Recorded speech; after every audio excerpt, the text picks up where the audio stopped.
Albert Spaggiari, a man who in July 1976 in Nice pulled off an extraordinary, monumental, and, as some may say, brilliant coup.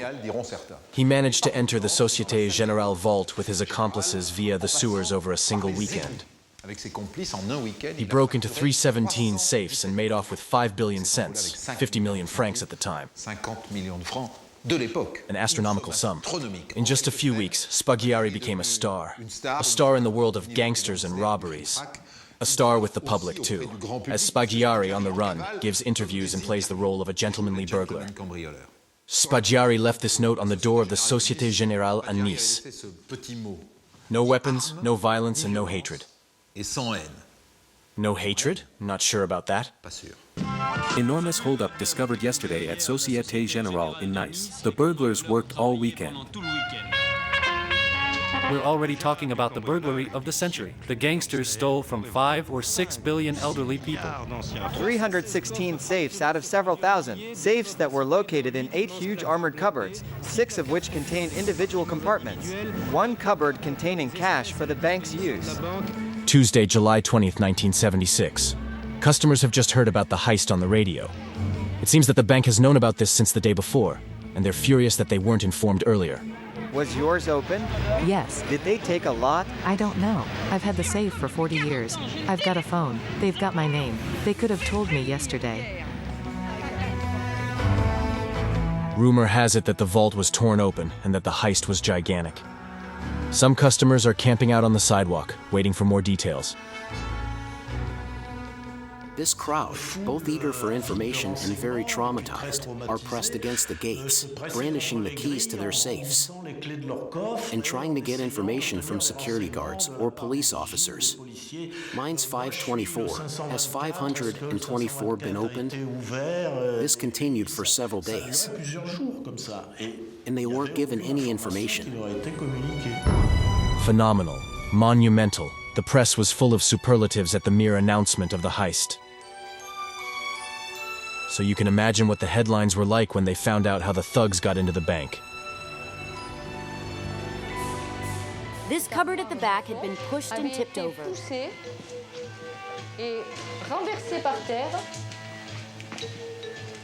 With a hydraulic jack, I think. Behind the cabinet, which was indeed tipped over by a hydraulic jack, there's a tunnel that runs down to the sewers. The sewers go on for exactly 8 meters from the vault. To follow the burglars, all you have to do is retrace the route backwards. From the vault, the famous 8-meter tunnel dug into the rock, then through the sewers under Sacha Guitry Road, parallel to the bank. Then it's a left under Geffredo Road and right under Chauvin Road towards the Payot Underground River. A river that winds its way under the city of Nice, and which the rioters covered for almost 1.5 kilometers before emerging in the open air behind the Palais des Expositions. In fact, you only have to look at what the burglars left behind to be sure you're on the right track.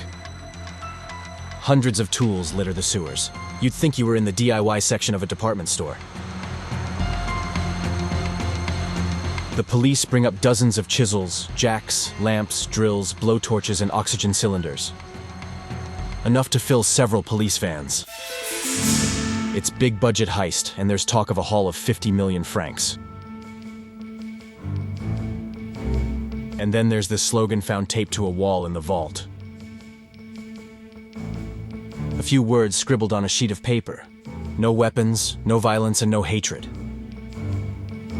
Without weapons, sure. Without violence, that's true. But what is meant by without hatred? The floor is also covered in knickknacks, much to the delight of the journalists. In these safes, of course, were valuables, but there were also intimate photos, very intimate ones. There were packets of cookies. There were all sorts of things. Some people would put weird things in there, like a bottle of alcohol. Because maybe Madame didn't want her husband to drink at home, so he'd put his bottle of whiskey or rum in his bank safe.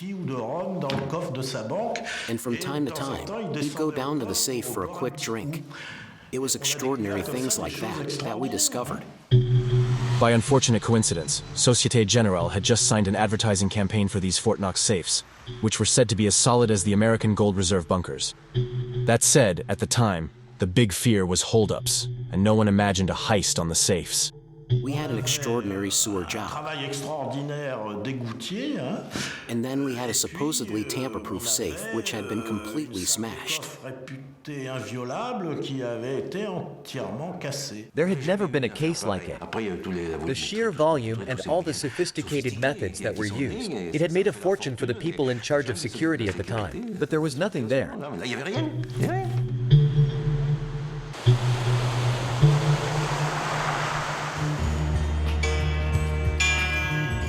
Roger Nahan, chief inspector, is one of the first police officers to enter the vault.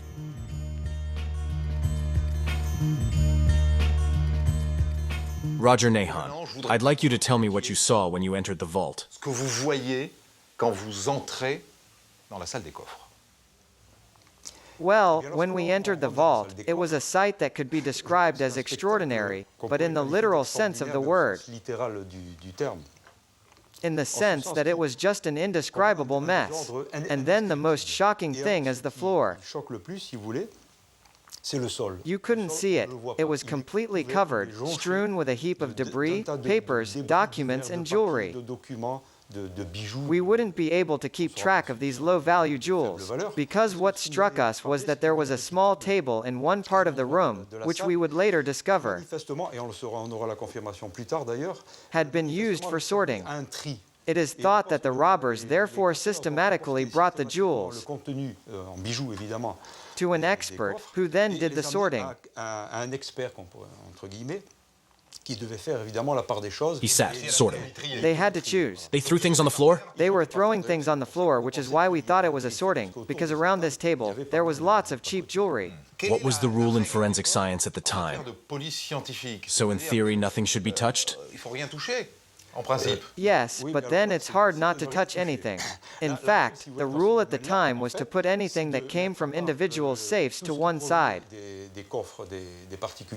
And of course, anything left behind by the criminals, especially tools, to another side. Because that's when we had a chance to get leads. So, at the time, what technology did you have available? Fingerprints?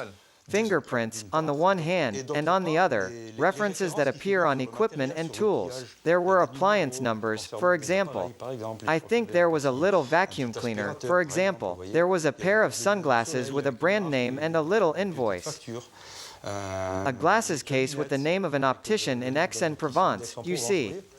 So there were a number of elements which obviously enabled us to trace them and to be convinced that at least part of the team came from Marseille or the Marseille region. What did you say to each other? What was the conversation like after the first minute? We thought they were a great team. We certainly said, I think, that they were a fine team. It was a good job. It was definitely organized crime. The city woke up to the heist of the century on the front page. And when the police of Plan du Var, in the inland region of Nice, open the newspaper, the case rings a bell. The newspaper reports on the heist in Nice. Societe Generale's safes in the headline. Well, we didn't immediately make the connection with the newspaper heading. But yes, of course, it was a week before the heist. On July 9th, in this house in Castagnet, the home is empty, it's being renovated. Neighbors see lurkers, so they warn the builder working on the site. And the builder comes across 4 strange individuals. They seem to be waiting for someone or something. The Plan du Var police are alerted and immediately head for Castagnet.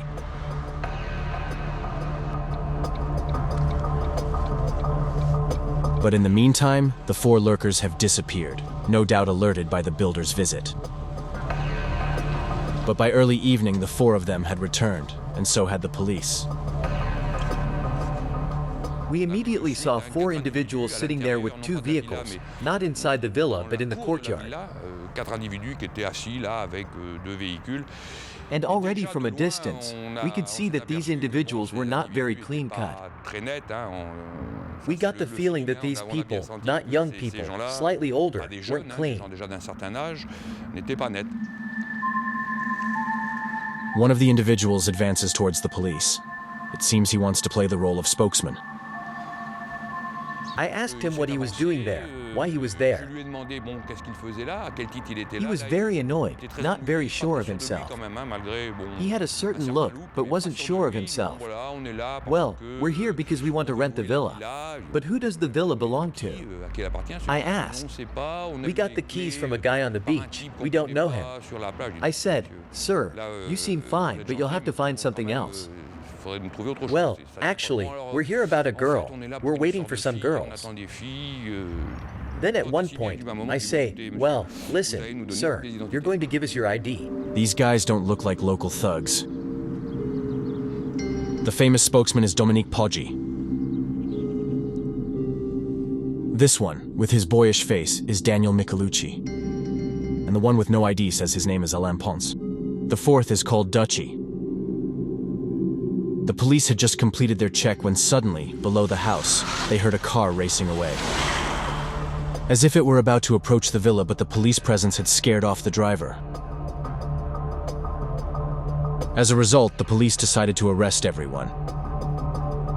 We headed for the beach at Saint-Laurent-du-Var to check out the story of the restaurateur who had supposedly given them the keys to the villa. And then the famous Poggi makes his move. Poggi rushed over, pushing through, rushed over to the restaurateur in question. He hugged him and they talked. They talked for only 10 seconds, but they talked. It's impossible to know what was said, but immediately afterwards, the restaurant owner confirms the story to the policeman. Yes, he's the one who gave him the house keys in order to rent it out. As a result, everyone is released, a little too quickly no doubt, because after investigation, it turned out that the four were well known in Marseille. In fact, the next day, July 10th, the police get a call. Did you check out 4 individuals in a villa in Castaniers last night? Yes. How did you know? Is it true? Yes, it is. If you have the names, keep them safe, because they're planning something big in the region. But in the meantime, all 4 have disappeared. 1 week later, it's the heist of the century. And then the police receive another phone call from their informant. Who's to say that the 4 in question were really part of the heist in Nice? They decide to search the town. We found boots covered in soil. And an analysis of the soil on the boots proved beyond doubt that it came from the sewers. It's a particular kind of soil, a kind of mud. We also found bottles of wine, the same ones we found before, cigarette butts. Various pieces of evidence that proved that the people in the sewers had indeed passed through the city. The local police alert the judicial police in Nice, who meanwhile have made the connection with another case. It was an evening in Nice, a month before the robbery. They had stopped 2 men loading the boot of their car with tools, mason's chisels. And their explanations were muddled, to say the least. One of them was Daniel Michelucci, the same kid from Castaniers, and the other was Gérard Vigier, who in Castaniers said his name was Alain Ponce. So, 2 leads at the start of this investigation. First, in Nice, a month before the heist, police officers recall that during a routine check they questioned 2 individuals loading tools and mason's chisels into the boot of a car. 2 men with criminal records, named Daniel Michelucci and Gérard Vigier. They let them go because they had nothing to reproach them for. But in hindsight, of course, it was a mistake. And then, a week before the heist, the police in Plan du Var spotted strange activity of 4 men in a villa in Castaniers, just above Nice. 4 men who were also on file. Michelucci, again, Alain Ponce, who turned out to be Gérard Vigier, and Dominique Poggi. Here too, in retrospect, the house looked like a hideout. Poggi, Michelucci, Vigier. These 3 names all lead to Marseille and its mafia.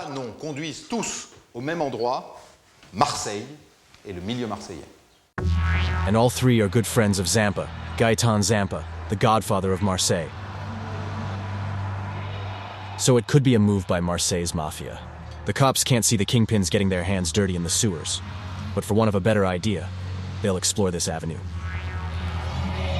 For lack of information, we started by looking at our usual suspects, Zampa, Matt, and then policemen, they're like anyone else. After a day's work, they go to a restaurant. The conversation ignites, and so does the imagination. Maybe it's Jackie Lamat, and maybe it's Zampa. And maybe it was Francis the Belgian, and maybe it was so-and-so.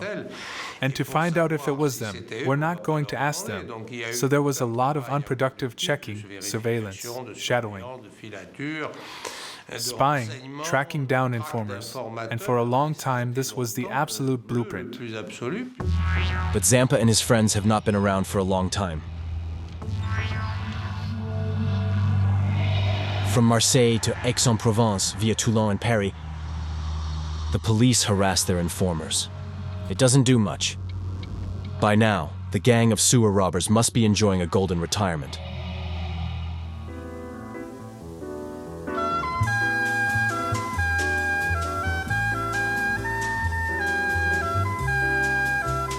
Dominique, it just so happens that another robbery took place a month after the Nice robbery, on August 15th, at another Société Générale branch here in Paris, in the Ile Saint-Louis district. And it's exactly the same scenario as in Nice. The criminals who did this came in through the sewers, through that door. By the docks. By the docks to the Société Générale branch on the island, the only bank on the island. And they used the sewers, they went up the sewers and at the bank. They broke the sewer wall and cleared the soil. Like in Nice? Yes, it was easier because the soil from the Seine embankment is crumbly soil, and they propped up their tunnel to protect against collapses, and built ventilation systems so they can breathe.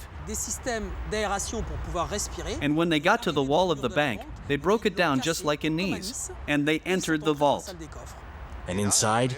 Inside, they remained locked up during the August 15th holiday. Sounds familiar. Sounds familiar. They tore open 130 safes, 130 of the 190 in the branch. They ate there. Slept there? On blow-up mattresses. And then they left, leaving behind whatever didn't interest them. So of course, Dominique, at the time, we wondered if it was the same gang who took action a month later in Paris. The truth is, we'll never know. The only thing is that a name has been put forward in both cases. Someone called Gérard Vigier. Already 3 months since the heist of the century and the investigation is going nowhere. The Marseille lead came to nothing. And then in the autumn of '76, all hell broke loose. A fence is trying to sell gold bars to the Crédit Agricole in Roquefort-le-Pin. Ingots listed as part of the loot from the Nice heist. The police arrest Francis Pellegrin and Alain Bournat on the spot, who appear to be just supporting characters in the sewer robbery. But the two men are talkative and very quickly give up the name of their boss. His name is Albert Spagari.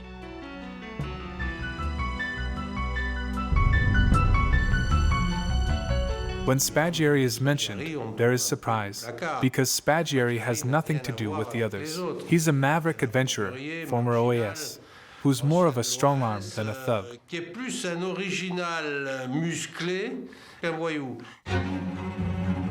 This Spaghieri isn't at home, nor is he at his store. If he's involved in the heist, the police have arrived too late. They were then told that he had gone to Japan with his wife. Vacation or escape. Worryingly, he flew to Japan on the same plane as Jacques Médecin, mayor of Nice and Secretary of State for Tourism, who was on an official trip to Tokyo. What would the mastermind of the heist of the century be doing on the mayor of Nice's plane? People could join the trip by paying a fee, which is exactly what he had done. He wasn't Jacques Médecin's guest. He paid for his and his wife's tickets. While waiting to catch Spaghieri, the Criminal Investigation Department launched a raid on organized crime circles in Marseille and Nice at dawn on October 26, 1976. But no luck, a radio station spills the beans. RTL 5. Police raid on the outskirts of Marseille. It could be the arrest of the heist perpetrators. It must be that the bosses are listening to the radio, because most of them have taken off. Castagne's shady characters, Michelucci, Poggi, and Vigier are nowhere to be found. We looked everywhere, but you know, a classic operation. Teams of 3 or 4 inspectors with guards. Everyone was questioned, and there was a lot of shouting. You've come for me, but why? What have I done? 20 or so suspects were arrested nevertheless. Most were released, and only 6 were brought before a judge. The next day, the famous Spaggiari returned from Japan. On October 27th, as soon as he got off the plane, the photographer had lunch in a bar opposite the photo store. The police set up an ambush. They found an excuse to call him to the sidewalk. Spaggiari came out unsuspecting and was neutralized, without any resistance. No, he acted astonished. Oh, what's the matter, astonished? It was normal, he was an actor. He may have been known to the intelligence services, but in terms of traditional pure delinquency, he wasn't known to us. Everyone was totally surprised. Most people didn't know of Spaggiari. What's more, he was an honest businessman who had his own photo store. In what was at the time a fairly working-class neighborhood on the west side of Nice, who would play his game of 421 at the bistro across the street. The average man. If this average man is indeed the mastermind behind the Nice robbery, he'd be foolish to come back to town 4 months later. Also, no one had ever seen such a laid-back gang leader. Spaggiari parades around with sunglasses, a smirk, and a cigar. Away from the cameras, however, Spaggiari is less forthcoming when questioned by the police. He wouldn't answer questions directly. He was always off the mark, sure of himself somehow. Dodging. Ah, yes, I think it was in his interest to not say anything. The police would have loved this Spaggiari to be the mastermind of the heist of the century. But frankly, he doesn't seem the type. He's not a member of organized crime. He's not part of the mafia. How could this guy have recruited and directed real-life thugs for a heist of this magnitude? In any case, Spaggiari fiercely denies it, but not for long. Everything changed when the police discovered a genuine arsenal at his farm, Wild Geese. In the early hours of the morning, the police took Spaggiari, still in custody, to search the small farm he owns in Bézoudun, inland from Nice. The farm is actually a sheepfold called Wild Geese, an old stone house isolated on a hillside in the middle of the scrubland. And there, hidden in suitcases, they found automatic pistols, sticks of dynamite, magazines, and machine pistols. The perfect terrorist's toolkit. A far cry from the slogan found taped in the vault. Without violence, without weapons, and without hatred. In Bézoudun, weapons are everywhere, even on the walls of the building.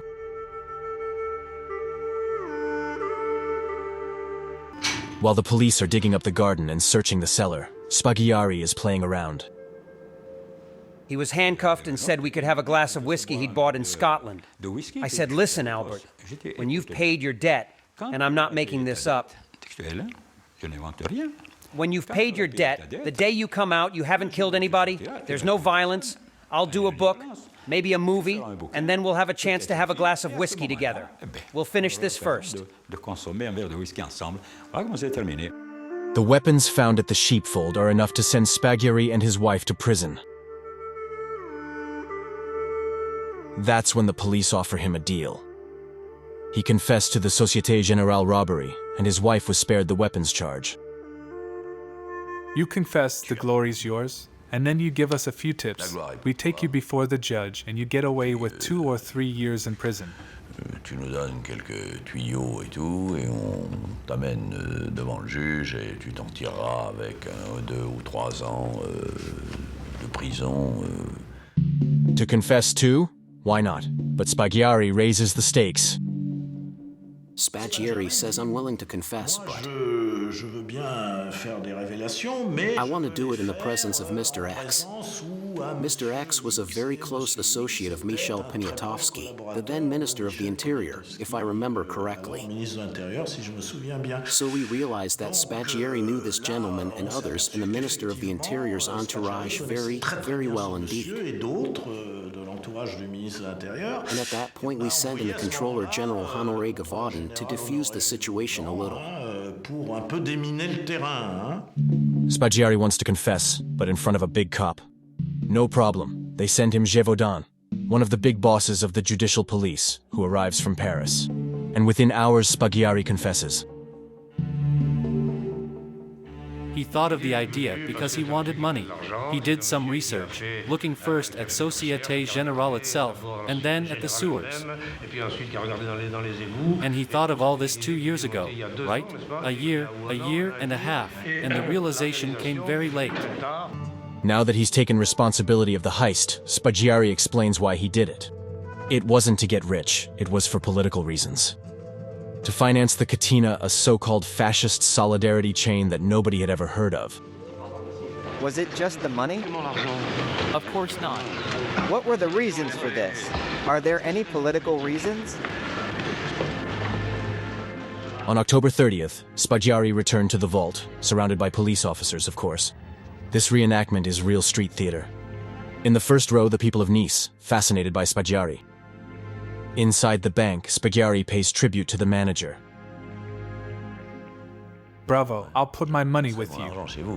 The wall, the armored cabinet, they're strong. It took us a long time, so my compliments to you. So it was a good, informal atmosphere when all this was said, and Albert enjoyed his audience. Se disait et Albert jouissait de son public. Spaghieri, a star in his own right in just a few days, will now put on a show before the examining magistrate. Richard Boazis wants to know the details of the heist.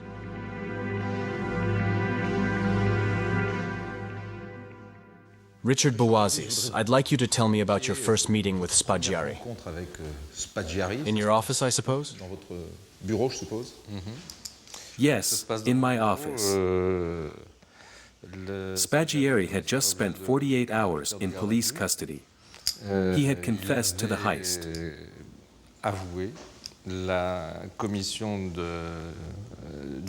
He claimed to be the mastermind. So tell me about the face-to-face meeting with the man. From the outset, this character wanted to be funny.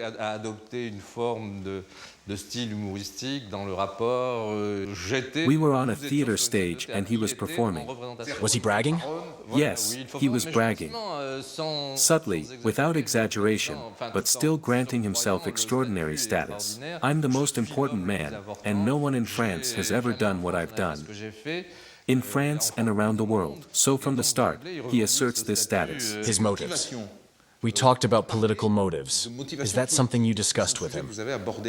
Yes, of course. That was the main thing and the only thing eye in his eyes. His only motive was political. His plan, as I gradually came to understand it, was to put together a team.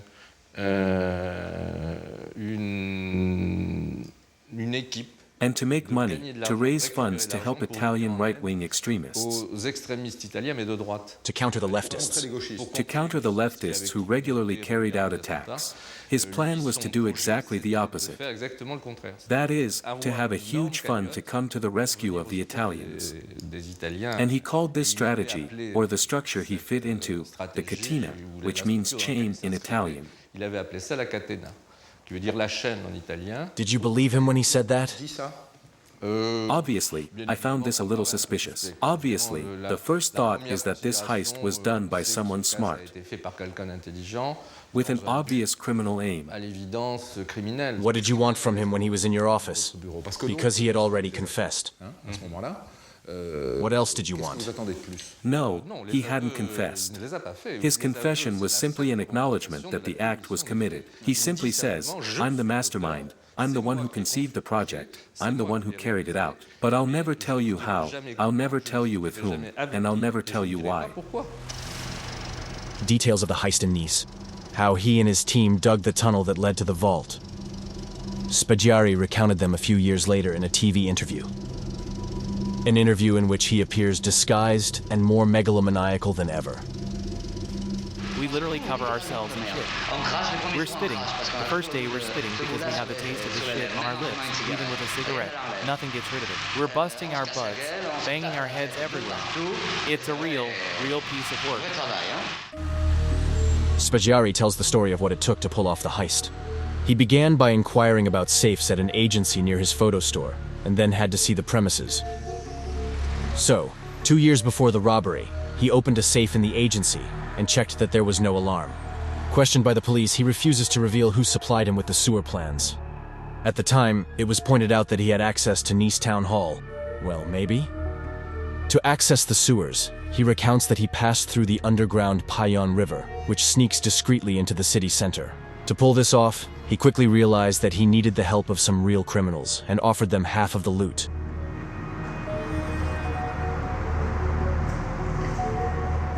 Pellegrin and Borna, 2 criminals from Nice, are tasked with contacting Poggi, a Marseilles mobster.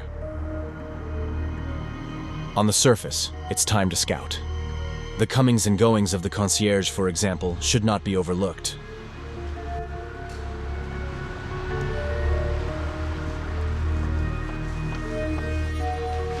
For weeks, Spaggiari and his gang lugged around kilos and kilos of equipment to dig, prop up and ventilate the tunnel between the sewers and the vault.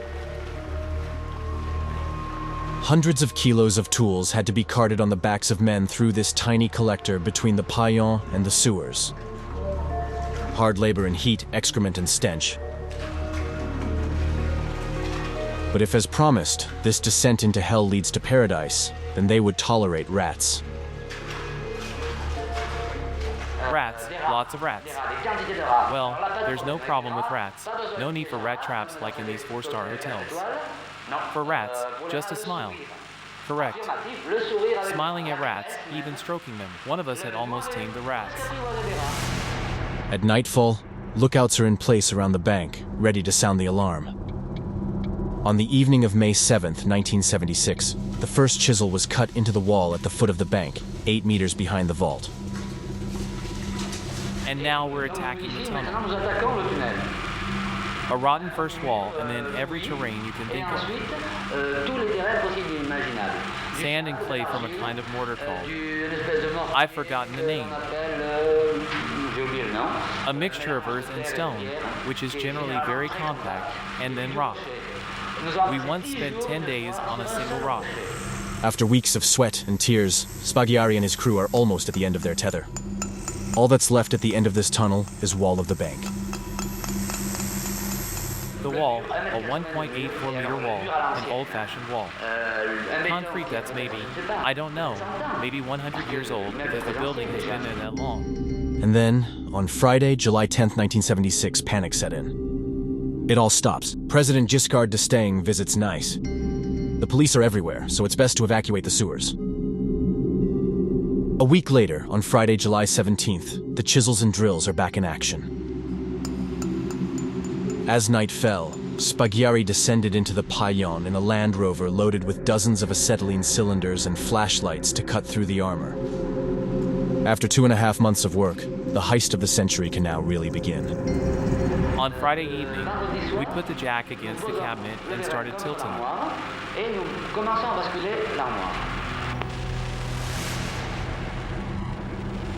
Pierre, the Marseilles team leader, signals to me. For you, master. For you. Good manners. I enter the vault, he follows, and we hug. And it's madness, madness. The Holy Grail is here. We're going to take it. The Templars brought all their treasures to the safes of the Société Générale. 4,000 safes to open. And now for the technical debate. Spaggiari recommends the use of a jack to force open the safes, and the others prefer the good old-fashioned blowtorch and crowbar method. Guys, and this is where I get angry, claim that no, it's not worth it. Fire and pick, sir, that'll do it. A crowbar, yes. We had to cut out each of the safes, mount it to its full height, and then pry open the door with a crowbar. 3 to a crowbar. Once everything was cut out, then it was gloves and melts. It was truly a work of insane strength. Of course, the criminals make a lot of noise. And to avoid being heard in the street, they plugged the manhole above the tunnel and sealed the bank's air vents. And then, on Saturday evening, a surprise fell from heaven, right into the safe. This armored safe. We began to hear bags of money being dropped. From Galeries Lafayette, nightclubs, the Camargue, the Camargue will be interested. And that night's treasure was the money we threw in the air. It was everyone's joy, dancing, a party. A pagan party with money. It's everywhere and it's the best. To establish an alibi, Spaghiari leaves the vault for a few hours on Saturday evening, leaving his accomplices to get on with the job. He dines with a friend at a brasserie a stone's throw from the bank and leaves a generous tip to make sure he's remembered. He then returns to the vault where jewels, ingots, and bags of banknotes are piling up.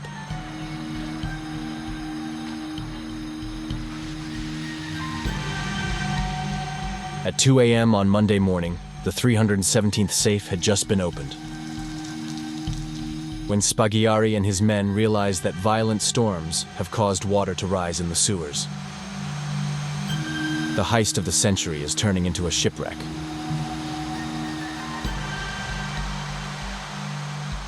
The water rose and rose, and we didn't even realize. We knew it was raining, but that was it.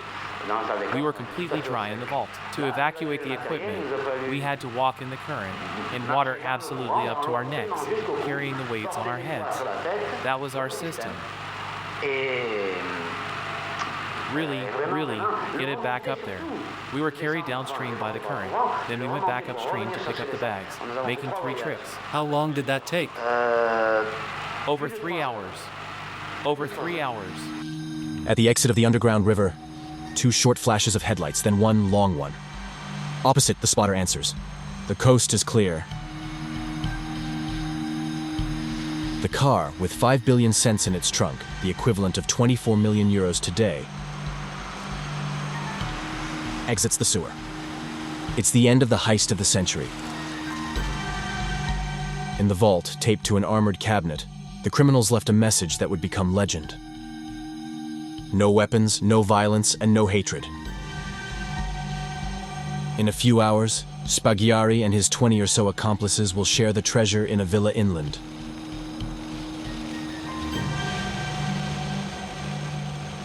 This Spaghiari who's telling you about his case seems like a nice guy.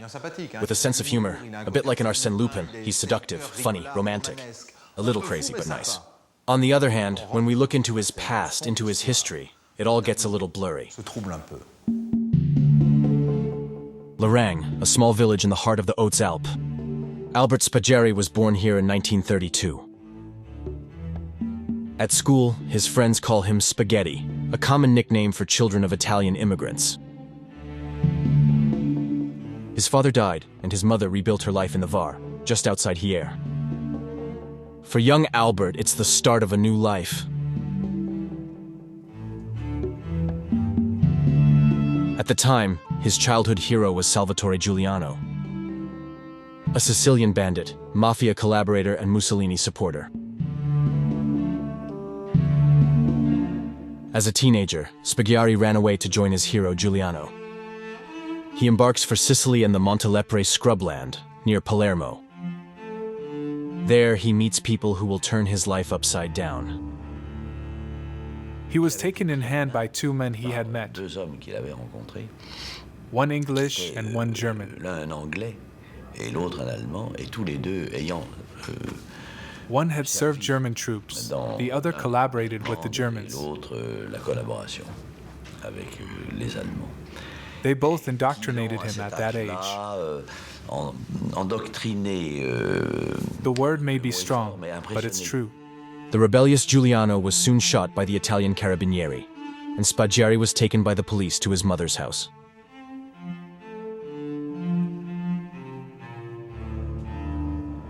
At 17, he joined the parachutists and went off to fight in Indochina. society turned Spaggiari, at 17, into a guy who was sent to murder people in the name of the Republic and freedom. He shot a little girl, and he always said that this little girl left a lasting impression on him. We're all marked by our childhood. For him, it wasn't the baby bottle or Coca-Cola. For him, it was Indochina. Spaggiari was no hero at Dien Bien Phu. History will nevertheless tell that after robbing the cash register of a Saigon brothel, he ended up in solitary confinement in a military prison. On his release from prison in the early 60s, Spaggiari joins a new battle. Algeria must remain French. Fighting in French Algeria, he thought that the destiny of a suitcase or the coffin for millions of men at sea was unbearable. Well, he was naively diplomatic, as there were plenty of people back then who thought that. What's certain is that as of February 27, 1962, Spaggiari was a member of the OAS. He was arrested in Villefranche-sur-Mer, in a clandestine OAS print shop and imprisoned at La Santé prison. It's here that he meets 3 inmates who are to become his lifelong friends: Michel, nicknamed Letok, Marshall, and Robert. One day, a tall, slim, lanky boy arrives, a bit of a star, with a big smile, a tan, and a white suit. We'd say they picked this one up on the Boulevard Saint-Germain, at La Fleur. But no, we became friends. In fact, it was Albert. It was Albert Spaggiari. He was a whimsical person who took everything in his stride. He had a strong stomach. He didn't give a damn about being in prison. He was no crybaby, that's for sure. The then leader of the extreme right, Tixier Vignancourt, becomes Spaggiari's new political icon. Upon release from prison in '65, Spaggiari supports his campaign for presidency. During this period, he married Audie, a young nurse, with whom he then spent a year in Senegal. Then he returned to France and opened his own photo store. And he settled in this sheepfold in Bézourdon, which he named Wild Geese, in homage to the Nazis.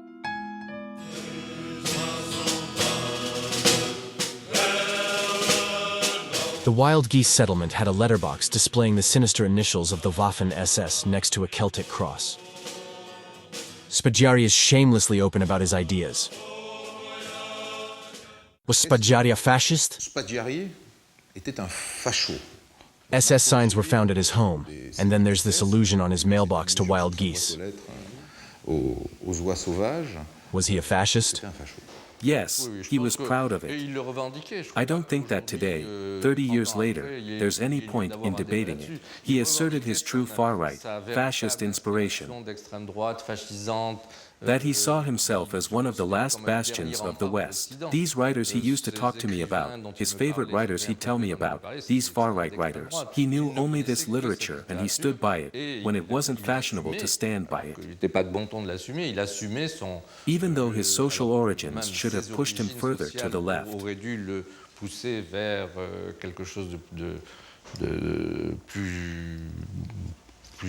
He still stood by it. Son of immigrants. Son of immigrants, his desire to be a right-wing extremist, a right-wing fighter, and he believed that. France was heading for ruin because it refused to accept its right-wing values. It's early '77. Spaggiari has been in prison in Nice for 5 months. And now all he can think about is escaping. He couldn't stand prison. He couldn't. He told me. He said, "You don't want to help me, okay, but I'm not going to take your advice. I can't stand prison anymore." You say help him. What did he ask of you? To help him. I don't know. To help him escape. I don't know. That's as far as we went. I said no. 2 of his former OAS buddies vow to help him escape. They plan to do so during a transfer to the courthouse. So they lurk around the prison on motorcycles. When he was transferred to see the judge, we followed the police van, the motorcyclists. It was impossible. We looked at all the options, and that's when we found the window. Jump out the window of the examining magistrate's office at the courthouse. They immediately informed Spaggiari of their idea. He knew he was going to be whisked away on motorcycle. We needed a guy on the bike, someone to give us inside information. Honestly, there were 4 people, 2 on the sidelines and 2 in the action. Robert perfects the escape down to the smallest detail. From bed that morning, I had already deployed the first part.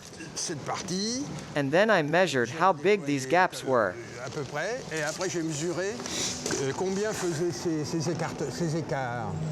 I multiplied it by the number of gaps, and then I think we had reached nearly 8 meters. And that's how I was able to give Spaggiari a photograph of the place. I showed him a small map showing this descent. I advised him to come down and hold on here. March 10th, 77. Like every Thursday, Spaggiari arrives at 3 p.m. at the courthouse for questioning by Judge Buazis. It's the big day.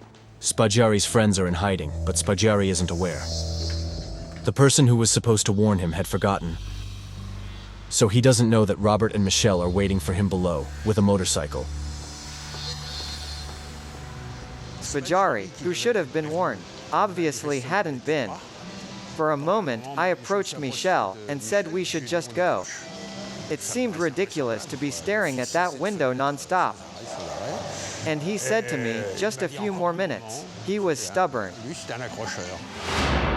And then, all of a sudden, upstairs in the judge's office, Spaggiari just understood.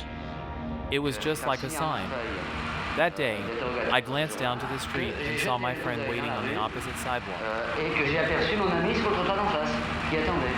He sees me, I can clearly see he's happy I'm there. So he knew about Michel and the bike. Problem. He has an escort of police officers in the judge's office with him. To get them to leave, Spaggiari has an idea. He starts talking about political connections that had helped him in the heist. Fearing a disclosure of intel, the judge ordered the police to leave. The coast is almost clear. I had prepared a paper, drawings of the sewers we saw. Over 3 sheets of paper so that he wouldn't understand it at first. In response to a question from the judge, who said, "But you told me you'd been through this, but it doesn't add up." Albert says, "No, but wait, Judge, I can see what you're looking at here, yes, if I may." And he gets up at this point and walks around the judge's desk. I take his pencil and trace a few words for him. I write pale one, I write sewers next to gold or whatever, and he says, okay, I'll look at it with a clear head. He folds them and puts them away. I tell him yes, that's it, and keep them as a souvenir of me. He says what, and that's when I open the window with a jump.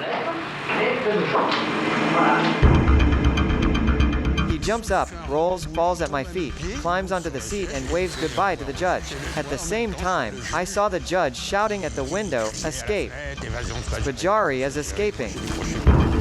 Spaggiari drives full throttle through Nice Place Messina. Then, 500 meters from the courthouse, he enters a parking lot, heading for the 4th basement where a car takes over. Spaggiari climbs into the boot. His friend Michel Letalque takes the wheel. Nice will soon be swarming with 3,000 police and gendarmes on high alert. And Spaggiari, in the boot, narrowly escapes a roadblock. In the Port District, Spaggiari, Robert, and Michel meet in an apartment that will serve as their hideout. We got together again and it was really great.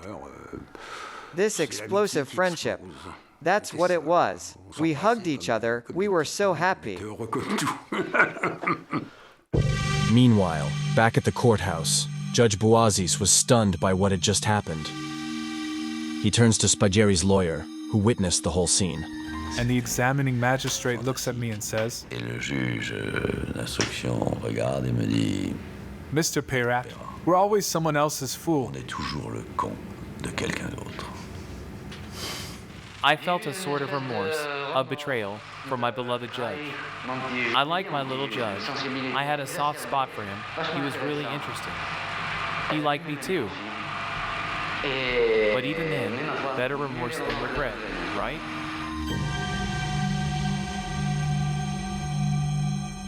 Why did you ask the police escort to leave when they were supposed to stay with the detainee while you interrogated him? At one point, you tell them to leave, and you find yourself face to face with Spaghiari. Yes, indeed, it was a decision I took at the time, for a simple reason that I'll tell you. I quickly realized that everything that was said in my office was known to the police.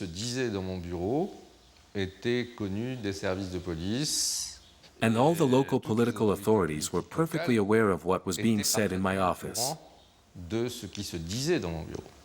And the confidentiality I'd established, precisely because of the absence of police officers, bothered a lot of people.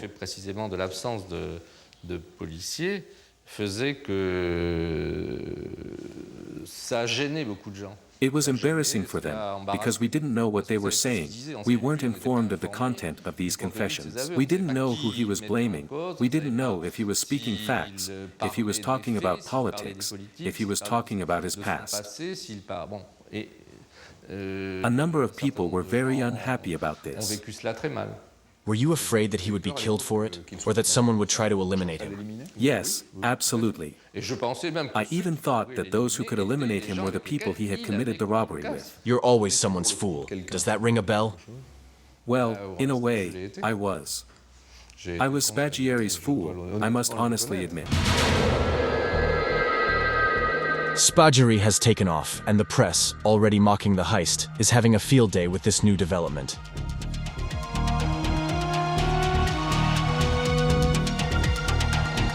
This escape was rather funny, because Guignol had given the police and the judge a telling off. It was like something out of a Hollywood movie. A guy jumps out of a window, waited for by an accomplice on a motorcycle, and flees through Old Nice. It's spectacular. More megalomaniac than ever, Spaghiari then made a gesture in a clear aim of adding to the legendary status. He sends 5,000 francs to the owner of the car he dented when he jumped out of the window. And his lawyer remains torn between condemnation and admiration. First, I think he's making a mistake because I think they'll catch up with him. They'll get him. And then there's the aggravation of a second charge. But no, I think what got me, it was the exploit, you know. Bravo, he's ballsy. The whole thing went so smoothly that you think, it can't be true. Something must have happened. We just let it happen. It's unbelievable. With Spaghiari on the run, it was the mayor of Nice, Jacques Médecin, also Secretary of State for Tourism, in the spotlight. Is there any collusion between Spaghiari and members of Médecin's cabinet? It's a blow. People don't understand. They say to themselves, this family, this man we brought to power, everyone must have liked him. He represented the city's modern future. Suddenly they find themselves linked to some suspicious types, even if they behave in a way that some might find chivalrous. Well, there's a weird history of activism, with almost legal convictions and so on. Well, it stirs up some doubts. Spaghiari fell into the category of people I knew because I saw him from time to time. To say that one or more of my employees may have had relations with him and at one time or another needed his assistance is pure libel and slander. And this has been checked and verified, and the police are in possession of documents proving that none of my collaborators ever intervened at any level on Spaghiari's behalf. Médecin was accused, and his opponents said, but he knew all about it, he was in on it. But it's not true, it's not. Totally wrong. We can't take into account everything that's been said in the press, of course. I know it wasn't true.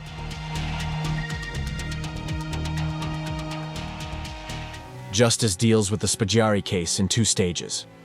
A year after the escape, the case of the weapons discovered in Bézoudun was brought before the Criminal Court of Grasse. For the arsenal found in the sheepfold, Spaghiari was sentenced to 10 years imprisonment in absentia. But Spaghiari's big encounter with the law was the Cour d'Assises. 1 year later, for the heist of the century. I'd like to move on to assizes. If I can find half a dozen lawyers mad enough, crazy enough, to go against the law. If you hadn't noticed, lawyers play the game of justice. They work with the law, just like prosecutors. If I find 6 who agree to go against the law, I'll go to court. Spaggiari, on the run thousands of kilometers from the Côte d'Azur, has no problem fantasizing about the assizes. In any case, in Nice, no one has forgotten his exit from the small window. And everyone is now looking forward to his return through the front door. October 22nd, 79, at the opening of the trial at the Nice courthouse. Rumor spreads that Spaggiari is nearby. People expected, because the press had hinted at it, that Albert, by virtue of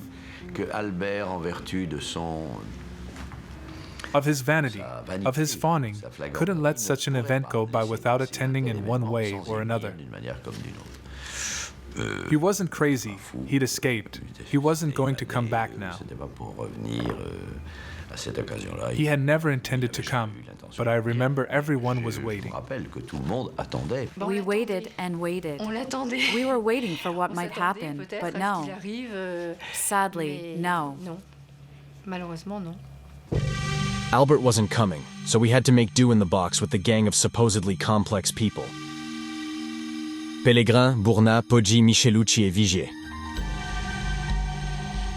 The trial of the heist of the century looks more like the trial of the underlings. The case as it stood was a big case, a very big case, but one that ended in a small trial. Because we didn't have the accomplices. You have 5 defendants in the dock, but 15 lawyers.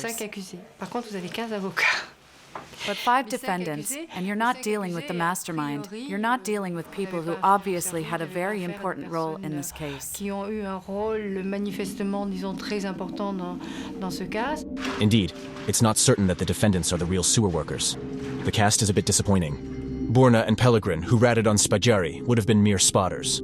Poggi may have made the connection between Spaggiari and the Marseille Mafia. That leaves Michelucci and Vigier, who seem to be the most involved. Even though they cobbled together poor alibis, claiming to have spent the weekend of the heist at the casino or in restaurants in Aix-en-Provence. Alibis that don't carry much weight. Michael Luxai had only one objective, and that was to try to get out of this affair in which he said he was innocent. And his innocence had to be recognized, that he had perhaps been manipulated by certain people. But in reality, he was a victim. The trial is deflating fast. All the more so since, deep down, most of those involved in the trial still have a certain admiration for Spaggiari and his gang. Without hatred, without violence, without weapons, the average person dreams of walking away with a few billion without having hurt anyone. Did that really play a part in the trial? Terribly. Spaggiari spent the early days of his escape in this tower block in Puteaux, near Paris.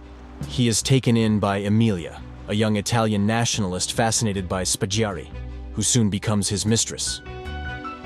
Forced into inactivity and as whimsical as ever, Spaggiari was determined to pull off another coup. He wants to steal the standard meter, the international unit of measurement, closely guarded in this pavilion in Sèvres. He wanted to become an industrialist, to pull off more break-ins. He always had plans. But he was unbearable. He hadn't calmed down, you could say. The heist went to his head. So we almost clashed. I called him Nice Brain. Yes, he wasn't happy. I lost a friend, he became someone else, a bit of a wolf. He used to say wolf, but nice, charming wolf, then he became annoying wolf. What caused it? The heist. It went to his head. You know stars who go nuts, there are plenty of them. Adieu Alberto Spaggiari. Hello Romain Clément. Spaggiari got himself false identity papers, orange card and passport, which allowed him to tour the world. Italy and Spain, and then South America. Spaggiari multiplies his disguises. And his jokes. My plans are to continue smoking Havanas, drink Dom Perignon, with the most beautiful girls in the world, in the most beautiful corners of the world. And then travel the whole world. My immediate plans. He's bored out of his mind. He was in exile. He was bored. He didn't spend any money. He didn't know how, so he'd rent in a town here, an apartment there, maybe Brazil, Argentina, and then Chile. And as boastful as ever, Spaghieri has his photo taken, once dressed as Santa Claus, once as Jacques Messrine. The press, complicit with the puppermaster thief, is enjoying keeping his legend alive. So this suit, tie, shirt, and shoes included, I wore them that day. I did that jump in these shoes. Aren't they beautiful? Press, television, and now a book. From his South American hideout, Spaghieri offers a publisher the story of the heist of the century. In '78, Albin Michel published Les Égouts du Paradis, which was even adapted for the cinema. I had to negotiate the royalties with the publisher. Les droits d'auteur avec l'éditeur. Then, wastefully, spend the money. Ayant main percée, claqué l'argent. Because running away is expensive, sir. Especially when you're a high roller, which he was. He had to earn money. And to earn money, he gave interviews. Spaghieri even treated himself to Bernard Pivett's Apostrophe, the most popular TV show of the time. Albert Spaghieri has just published a book entitled Journal d'une Truffe with Albin Michel. So I went to interview him to ask him, basically, the question I was interested in was how and why do you become a thief? What's your name? Officially, Albert Spaghieri. Is it really you? Yes. Your profession? Depends on my identity. The first profession you became famous for was theft.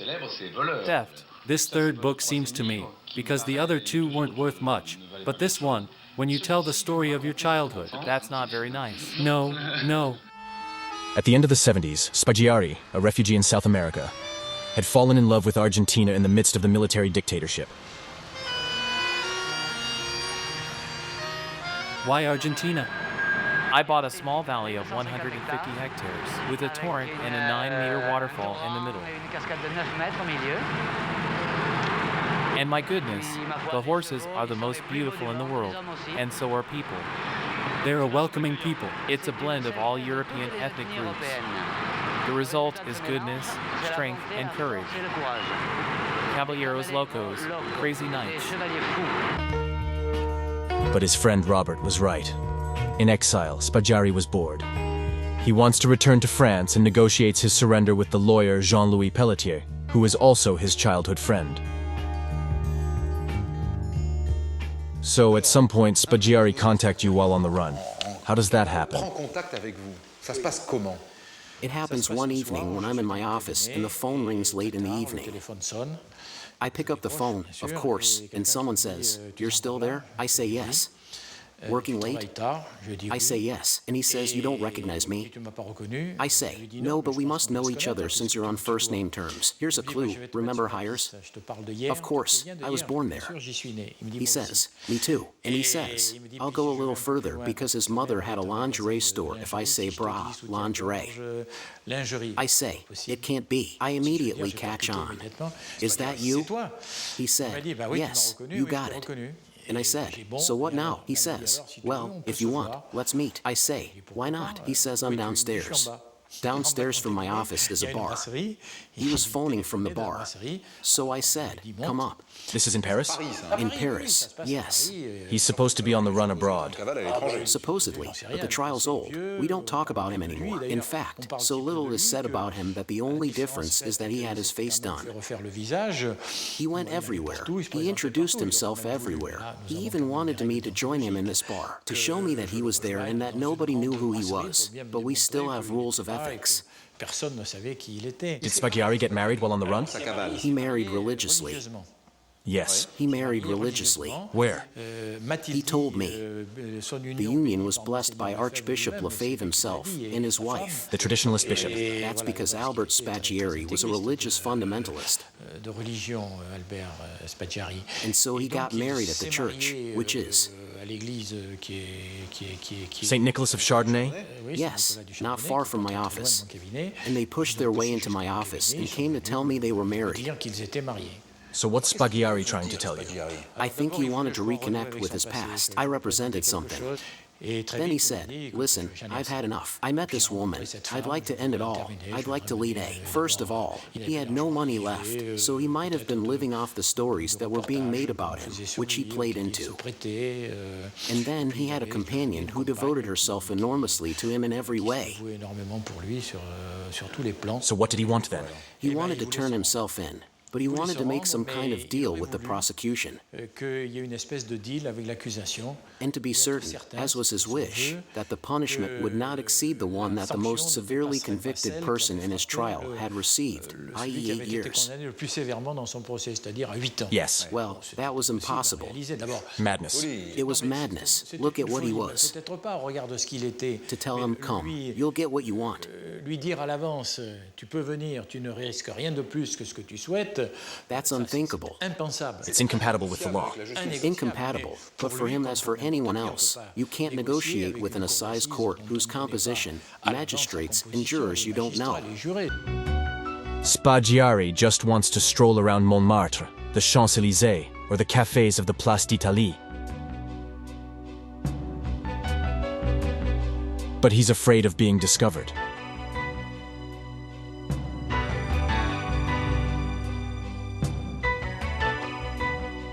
He'd had his face transformed, but in reality, he was recognizable, at least to me.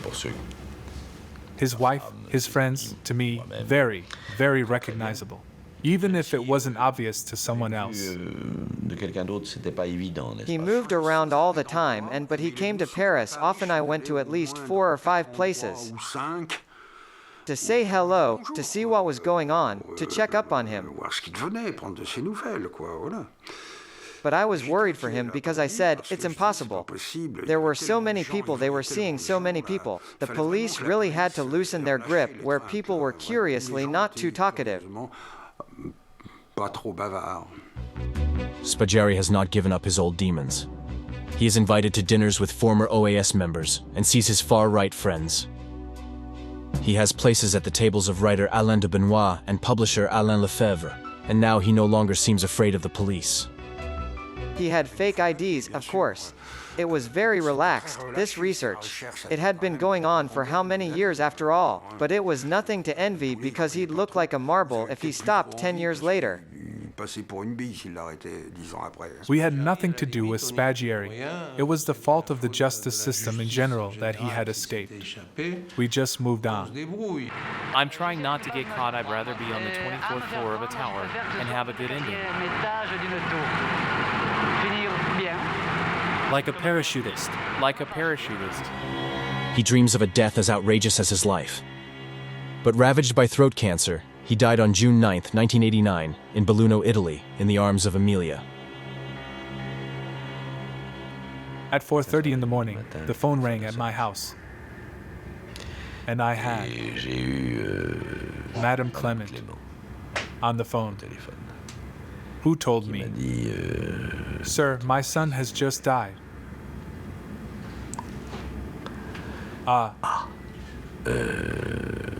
I didn't know he was that sick.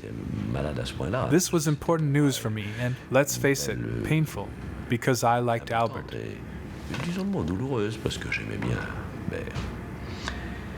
And she said to me, crying, "We're going to take him home."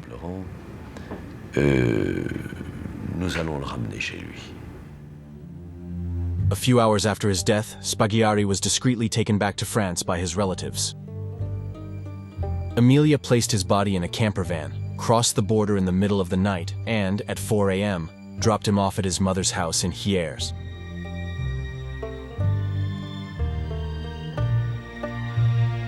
Spaggiari's funeral took place on June 14, 1989, in the small cemetery of La Ragna, the village where he was born. No one thinks of respecting these last wishes.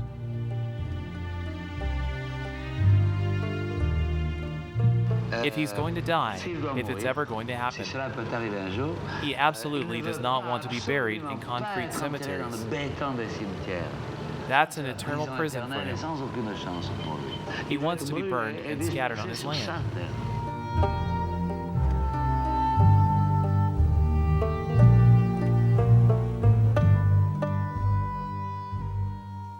Spaggiari died broke, penniless, having spent his share of fortune. Where the rest of the loot went, no one ever found out. We imagine that some of Spaggiari's accomplices have retired happily. Well, not all of them. Poggi, shot dead as he left his nightclub in Antibes. Vigier, also murdered leaving a nightclub in Toulouse. Jean Omigosi, the presumed leader of the sewer work, shot dead in his Var home. The others? We've never been able to identify them, and are we even sure that Spaggiari was the sole mastermind behind the heist of the century?